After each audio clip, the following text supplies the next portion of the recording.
Hi friends, कैसे हो आप सभी। आई होप आप सभी बढ़िया ही होंगे। चलो आज का सेशन चालू करते हैं। आज का हमारा प्रश्न है उच्च न्यायालय से संबंधित, भारत के उच्च न्यायालय से संबंधित। आज का हमारा टॉपिक है भारत का उच्च न्यायालय। उच्च न्यायालय में कौन कौन से प्रश्न बनते हैं, चलो देखते हैं। और ये भाग 1 है और भाग आएगा, तो चलो अपना प्रश्न चालू करते हैं। हमारा पहला प्रश्न है, भारत में कुल कितने उच्च न्यायालय हैं। भारत में कुल कितने उच्च न्यायालय हैं।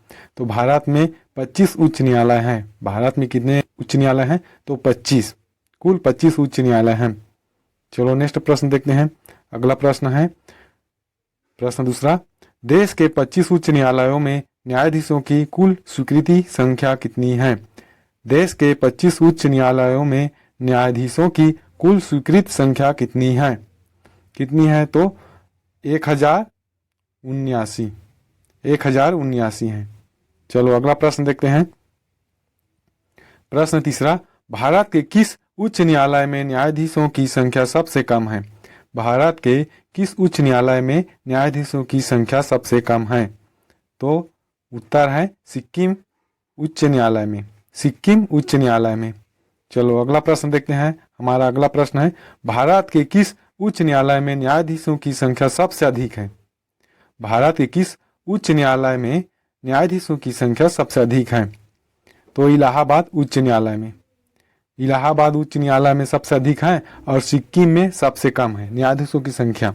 चलो अगला प्रश्न देखते हैं। अगला प्रश्न है, भारत के 25 उच्च न्यायालयों में किसकी स्थापना सबसे बाद में हुई।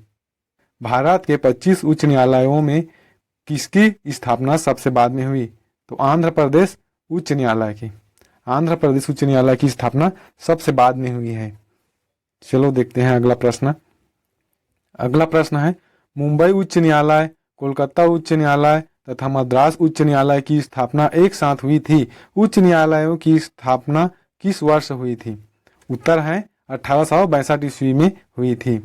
और ये प्रथम था, कोलकाता सर्वप्रथम था, मुंबई उसके बाद मद्रास, ये सभी एक साथ स्थापना हुई थी। इन सभी को एक साथ स्थापना हुई थी। ये पहले हुए थे और आंध्र प्रदेश सबसे बाद में, लास्ट में। चलो अगला प्रश्न देखते हैं। प्रश्न 7वां, किस उच्च न्यायालय के सर्वाधिक स्थायी या अस्थायी खंडपीठ हैं।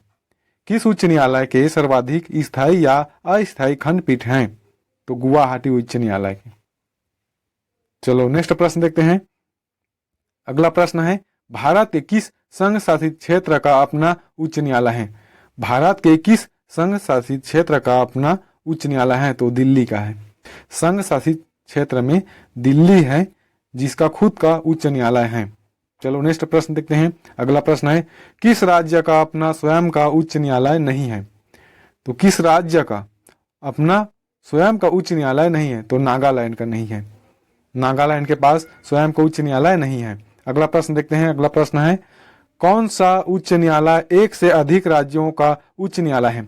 कौन सा उच्च न्यायालय एक से अधिक राज्यों का उच्च न्यायालय है। तो गुवाहाटी उच्च न्यायालय, गुवाहाटी उच्च न्यायालय एक से अधिक राज्यों का उच्च न्यायालय है।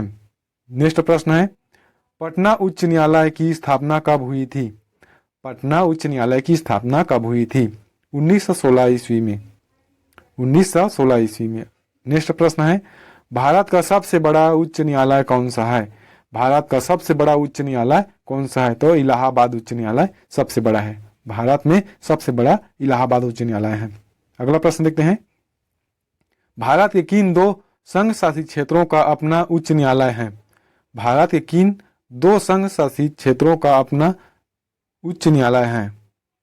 तो दिल्ली एवं जम्मू कश्मीर, दिल्ली एवं जम्मू कश्मीर का स्वयं का अपना उच्च न्यायालय है। चलो देखते हैं अगला। अगला प्रश्न है, किन राज्यों में साझा उच्च न्यायालय है। किन राज्यों में साझा उच्च न्यायालय है। तो महाराष्ट्र व गोवा, महाराष्ट्र और गोवा में साझा उच्च न्यायालय है। अगला प्रश्न है, प्रश्न 15 है, भारत में उच्च न्यायालय सर्वप्रथम कहाँ आरंभ हुआ। तो मुंबई, मद्रास व कोलकाता में, मुंबई, मद्रास व कोलकाता में सर्वप्रथम आरंभ हुआ। चलो नेक्स्ट प्रश्न देखते हैं, किसके अंतर्गत कोलकाता, मद्रास व मुंबई के उच्च न्यायालय स्थापित किए गए थे। किसके अंतर्गत कोलकाता, मद्रास व मुंबई के उच्च न्यायालय स्थापित किए गए थे? तो भारतीय उच्च न्यायालय अधिनियम 1816। भारतीय उच्च न्यायालय अधिनियम 1816। अगला प्रश्न है, गोवा राज्य किस उच्च न्यायालय के क्षेत्राधिकार में आता है?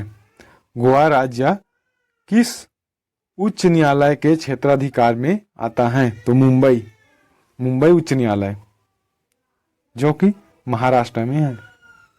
अगला प्रश्न है, दादरा नागर हवेली एवं दमन व द्वीप किस उच्च न्यायालय के क्षेत्राधिकार में आता है? दादरा नागर हवेली एवं दमन व द्वीप किस उच्च न्यायालय के क्षेत्राधिकार में आता है? तो मुंबई उच्च न्यायालय के क्षेत्राधिकार में आता है। ये तीनों कहाँ आता है? मुंबई उच्च न्यायालय के क्षेत्राधिकार में।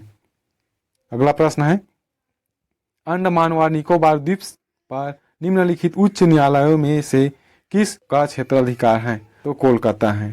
प्रश्न में पूछे जाते हैं, उसमें ऑप्शन रहता है, तो इसमें मैंने सिर्फ उत्तर को बताया है ताकि आप कंफ्यूज न हो, सिर्फ उत्तर याद रहे। तो इसलिए प्रश्न में जब एग्जाम के समय पूछा जाता है तो वैसे ही पूछा जाता है। निम्नलिखित प्रश्न दिए जाते हैं नीचे में और निम्नलिखित डालते हैं। अंडमान व निकोबार द्वीप पर निम्नलिखित उच्च न्यायालयों में से किस एक का क्षेत्राधिकार है? तो कोलकाता का। अगला प्रश्न है, हमारा लास्ट प्रश्न है, लक्षद्वीप संघ शासित प्रदेश किस उच्च न्यायालय के क्षेत्राधिकार के अंतर्गत आता है? लक्षद्वीप संघ शासित प्रदेश किस उच्च न्यायालय के क्षेत्राधिकार के अंतर्गत आता है? तो केरल उच्च न्यायालय के क्षेत्राधिकार में। ठीक है, आज के लिए सिर्फ इतना ही, और अगले दिन देखते हैं अगला प्रश्न। इसमें बहुत सारे प्रश्न हैं, तो प्लीज हमारे चैनल को सब्सक्राइब करें, लाइक करें, शेयर करें और बेल आइकन को जरूर दबाएं ताकि नोटिफिकेशन आपके पास जल्द से जल्द पहुंच जाए। धन्यवाद।